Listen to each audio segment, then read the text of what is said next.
Welcome back to computer bytes. तो कैसे हैं आप लोग? आई होप आप सब लोग अच्छे होंगे। So guys, in this particular session we are going to discuss about what is three schema architecture and what are the functionalities of these three schemas. Then we will focus on what is data abstraction and we will also look at the example of this data abstraction, and then we will discuss about what is data independence in database management system. So guys, without any delay, let's start. So guys, जैसे कि आप लोग screen पर diagram देख रहे हैं, तो इससे हम लोगों को सारे कॉन्सेप्ट्स क्लियर हो जाएंगे आज। सो गाइज देखो, सबसे पहले तो हम लोगों को ये समझना है कि external schema, conceptual schema and physical schema क्या है। अब जैसे कि मैंने लास्ट वीडियो में डिस्कस किया था कि 3 टियर आर्किटेक्चर, वैसे तो सारे टियर आर्किटेक्चर हम लोगों ने डिस्कस किए थे। अगर आप लोगों ने वो वीडियो नहीं देखी है तो आप लोग देख लीजिएगा, उसका लिंक मैं डिस्क्रिप्शन बॉक्स में डाल दूंगी। एंड सो गाइज देखो, अब हमको ये समझ में आ गया था कि स्कीमा क्या होता है। स्कीमा क्या होता है? Schema is a structure of database, है ना। स्ट्रक्चर मतलब कि जो भी हम टेबल बनाते हैं, है ना, टेबल का जो भी डिस्क्रिप्शन रहता है कि उस टेबल में कितने कॉलम है, कितने रोज हैं, है ना। अब उस कॉलम में किस टाइप की वैल्यूज जाने वाली है, उसमें कौन से कंस्ट्रेंट लगेंगे, तो ये सब का जो डिस्क्रिप्शन है वो क्या होता है? स्कीमा। मतलब स्कीमा का मतलब है कि डिजाइन। ओके, ये हम लोगों ने लास्ट वीडियो में अच्छे से क्लियर हो गया था कि स्कीमा क्या होता है। देखो, सबसे मेन काम क्या है हमारा जो इस 3 स्कीमा आर्किटेक्चर का, कि ये जो यहाँ पे जो यूजर बैठा है उसको ये ना पता चले कि हमारा डेटा कहाँ पे स्टोर हो रहा है। क्या पता ना चले कि उसको, कि वो जो डेटा है वो कहाँ पे स्टोर हो रहा है। अब जैसे कि हम एग्जाम्पल के थ्रू समझते हैं, जैसे कि अगर हम जीमेल लॉगिन करते हैं, फेसबुक लॉगिन करते हैं, कोई भी चीज लॉगिन करते हैं, फ्लिपकार्ट, अमेजोन, कोई भी वेबसाइट ओपन करते हैं, तो आपको तुरंत वो डेटा, आपका अपना वाला जो डेटा रहता है वो आपको तुरंत दिख जाता है। लेकिन आपको ये थोड़ी ना पता है कि आपका डेटा रखा कहाँ है। आपका जो फेसबुक में आप इतना सारा फोटोज अपलोड कर रहे हो, दुनिया भर की चीजें कर रहे हो, आपको ये थोड़ी ना पता है कि वो डेटा कहाँ पे स्टोर है। तो मेन मोटो क्या है इस 3 टियर आर्किटेक्चर या फिर 3 स्कीमा आर्किटेक्चर का, कि यूजर को ये ना पता चले कि तुम्हारा डेटा कहाँ पे स्टोर हो रहा है, ताकि ये जो हमारा डेटा है वो सिक्योर्ड रहे, है ना, सिक्योर रहे। तो सबसे मेन मोटो तो ये है। अब देखो, एक्सटर्नल स्कीमा की जब भी हम बात करेंगे तो एक्सटर्नल स्कीमा का मतलब होता है यूजर, मतलब कि यूजर जहां पे बैठा है उसको बोलेंगे एक्सटर्नल स्कीमा। की यूजर को क्या दिखेगा? जैसे ही आपने लॉगिन किया, ठीक है, जैसे ही आपने लॉगिन किया तो आपको जो पेज दिखेगा वो आपका व्यू है, ठीक है, वो है एक्सटर्नल स्कीमा। या फिर हम बोल सकते हैं एक इंटरफेस जो कि यूजर को प्रोवाइड किया गया है, ठीक है।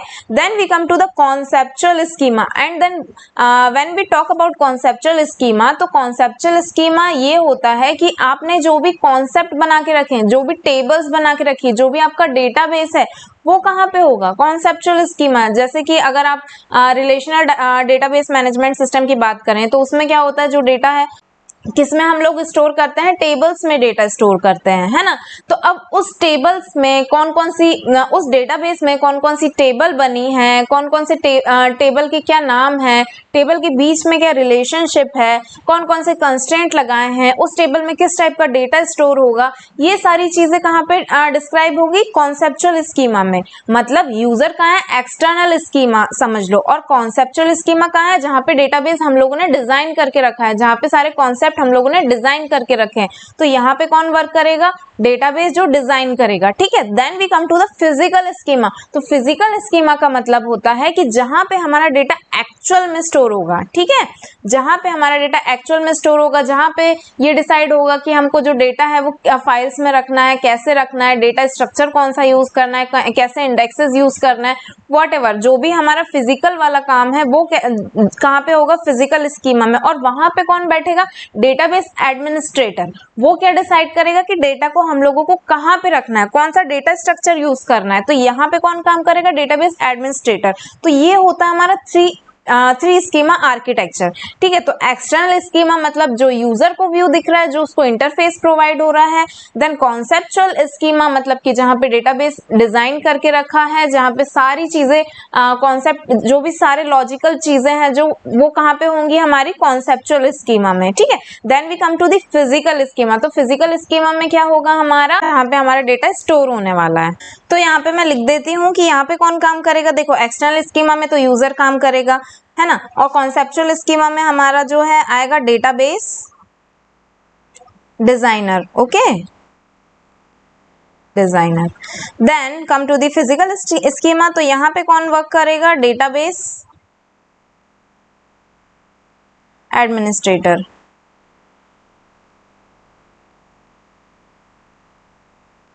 ठीक है, अब हम लोग ये समझते हैं कि डेटा एब्स्ट्रैक्शन का क्या मतलब होता है। देखो ये जो सारा काम हो रहा है ना कि यार यूजर को पता ना चले कि स्टोर कहाँ पे हो रहा है डेटा, हम जैसे वेबसाइट ओपन कर रहे हैं हमको दुनिया भर का डेटा दिख रहा है लेकिन हमको ये नहीं पता है कि हमारा डेटा कहाँ पे स्टोर हो रहा है। तो ये काम कैसे हो रहा है? डेटा एब्स्ट्रैक्शन की मदद से। अब डेटा एब्स्ट्रैक्शन क्या होता है, अब मैं एक एग्जाम्पल के थ्रू समझाती हूँ। देखो जब भी हम कार लेते हैं, ठीक है, अब हम कार चलाना सीख जाते हैं, हमको जो ऊपर ऊपर की चीजें पता होती है कि यार जो कार के जो भी फीचर्स हैं, है ना, कहाँ से क्या करना है, हमको सब पता होता है। लेकिन हमको ये थोड़ी ना पता है कि यार अंदर में जो इंजन है वो कैसे वर्क कर रहा है, जो भी चीजें हैं वो कैसे कनेक्टेड है।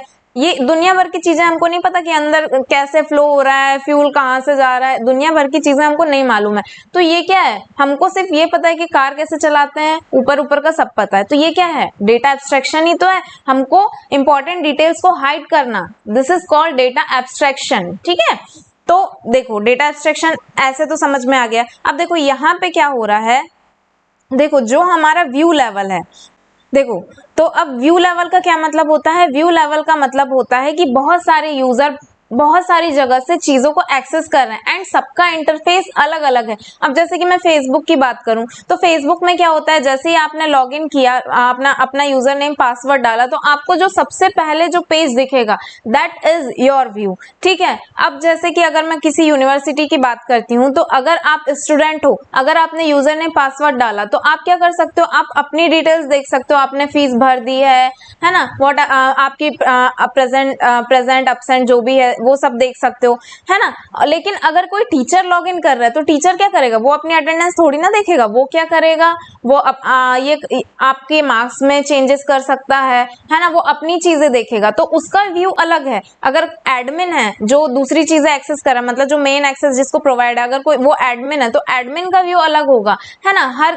हर जैसे कि अगर मैं बोलूं डिपार्टमेंट, उसका व्यू अलग होगा। ऐसे ही अगर मैं एक और एग्जांपल लूं, जैसे कि फ्लिपकार्ट, अमेजोन जैसे ई कॉमर्स वेबसाइट होगी, तो जैसे आप अपना लॉगिन पासवर्ड डालते हो तो आपको अपना व्यू दिखता है, आपने क्या ऑर्डर किया है, आपका क्या अकाउंट है, आपकी क्या सेटिंग है ना, आपको कौन सी चीजें ऑर्डर करनी है, ये सब चीजें। तो ये किसका व्यू है? आपका व्यू है। लेकिन अगर कोई दूसरा व्यू होगा, वो कुछ और देख रहा होगा, तो वो उसका व्यू है। तो ये होता है हमारे व्यू लेवल्स। ठीक है, तो सबका व्यू अलग अलग होगा। ठीक है, व्यू का मतलब होगा इंटरफेस। ठीक है, अब जैसे कि अगर हम बात करते हैं लॉजिकल लेवल, तो लॉजिकल लेवल का क्या मतलब है?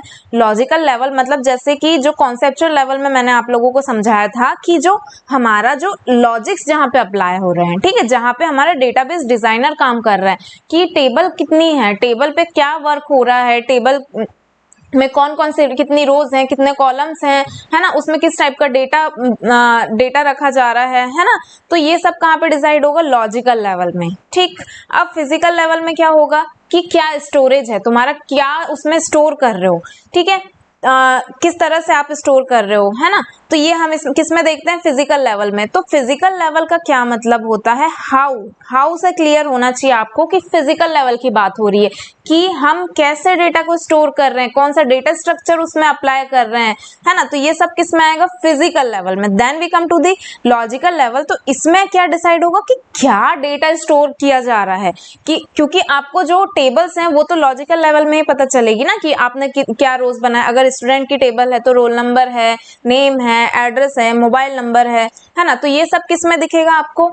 लॉजिकल लेवल में। लॉजिकल लेवल में क्या पता चलेगा कि हम क्या डेटा स्टोर कर रहे हैं। ठीक है, और फिजिकल लेवल में क्या पता चलेगा कि हम कैसे डेटा को स्टोर कर रहे हैं। ठीक है, देन अगर व्यू लेवल की बात करें तो जो यूजर को इंटरफेस प्रोवाइड किया जा रहा है, अलग अलग यूजर को अपना अपना व्यू दिख रहा है, तो वो किससे पता चलेगा हमको? व्यू लेवल से। तो ये होते हैं हमारे 3 लेवल्स। तो फिजिकल लेवल में हाउ, लॉजिकल लेवल में what data, and then view level में इंटरफेस। ठीक है, अब अगर हम डेटा इंडिपेंडेंस की बात करें तो देखो डेटा इंडिपेंडेंस का क्या मतलब है कि हमको ये नहीं पता, जैसे यूजर है ना। अब जैसे यहाँ पे व्यू लेवल में कोई भी यूजर है, ठीक है, यहाँ पे अगर यूजर बैठा है तो इस यूजर को कितना डेटाबेस में टेबल है, उन टेबल के बीच में क्या रिलेशन है, क्या चेंजेस हो रहे हैं, वो नहीं पता। अब जैसे कि अगर मैं एग्जांपल के थ्रू समझाऊं कि जैसे कि अगर आप अमेजोन को ओपन किए, अब अमेजोन का जो एप्लीकेशन सर्वर है वो अपने जो टेबल्स में वो चेंजेस कर ही रहा होगा, है ना, लेकिन वो तो रेगुलरली चेंजेस हो रहे हैं, लेकिन आपको थोड़ी ना पता चल रहा है कि यार क्या चेंज हुआ, नहीं पता चल रहा ना। तो ये क्या होता है, डेटा इंडिपेंडेंस। ठीक है, अब देखो यहाँ पे हमारे पास दो डेटा इंडिपेंडेंस है, कौन से, logical data independence and physical data independence. तो सबसे पहले हम समझेंगे लॉजिकल डेटा इंडिपेंडेंस। देखो लॉजिकल डेटा इंडिपेंडेंस का क्या मतलब होता है कि अगर हम लॉजिकली कॉन्सेप्ट में अगर कोई चेंज कर रहे हैं, अगर हम अपने टेबल का कोई कॉलम को डिलीट कर रहे हैं, कोई रो को अपडेट कर रहे हैं, है ना, तो जैसे कि अगर मैं एग्जांपल दूं, जैसे कि अगर हम ई कॉमर्स वाली वेबसाइट का एग्जांपल ले लेते हैं, जैसे कि किसी ने अपने जो भी अमेजोन है उसने अपने प्रोडक्ट में दूसरा टाइप का प्रोडक्ट ऐड किया, तो आपको थोड़ी ना बताएगा कि हमने भैया इसमें ये ऐड किया है। अगर उसने क्वांटिटी में कुछ चेंज किया कि यार इस प्रोडक्ट में कितनी क्वांटिटीज और ऐड हो रही हैं, तो आपको थोड़ी ना पता चलेगी। बेसिक एग्जांपल है, ठीक है।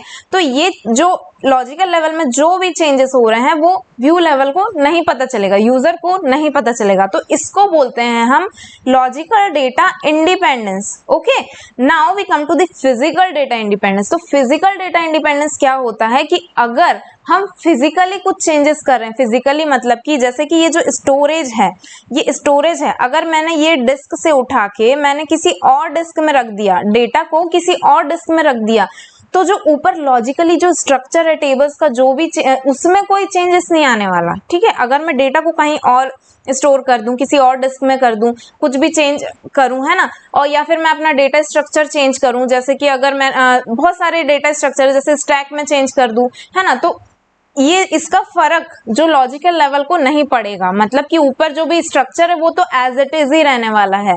तो ये होता है फिजिकल डेटा इंडिपेंडेंस। ठीक है, अब देखो रिवाइज कर लेते हैं। लॉजिकल डेटा इंडिपेंडेंस का क्या मतलब है कि अगर लॉजिकल लेवल में कोई चेंजेस हो रहे हैं तो व्यू लेवल को ना पता चले, यूजर को ना पता चले, एंड फिजिकल लेवल में अगर कोई चेंजेस हो रहे हैं फिजिकली, अगर जैसे मैंने बताया कि स्टोरेज अगर मैंने यहाँ से चेंज कर दिया, डेटा स्ट्रक्चर चेंज कर दिया, है ना, तो अगर मैंने फिजिकल लेवल में कोई चेंज किया तो वो लॉजिकल लेवल को पता ना चले, है ना। तो ये होता है हमारा डेटा इंडिपेंडेंस का कॉन्सेप्ट डेटाबेस मैनेजमेंट सिस्टम में। सो गाइज आई होप कि आप लोगों को ये चीज समझ में आ गई होगी। सो गाइज ये वीडियो यहीं पे खत्म करते हैं, एंड अगर आपको मेरा ये वीडियो अच्छा लगा होगा सो प्लीज गाइज लाइक कीजिए, शेयर कीजिए एंड सब्सक्राइब कीजिए, and don't miss to press the bell icon so that you can never miss any update. So thank you so much, bye bye.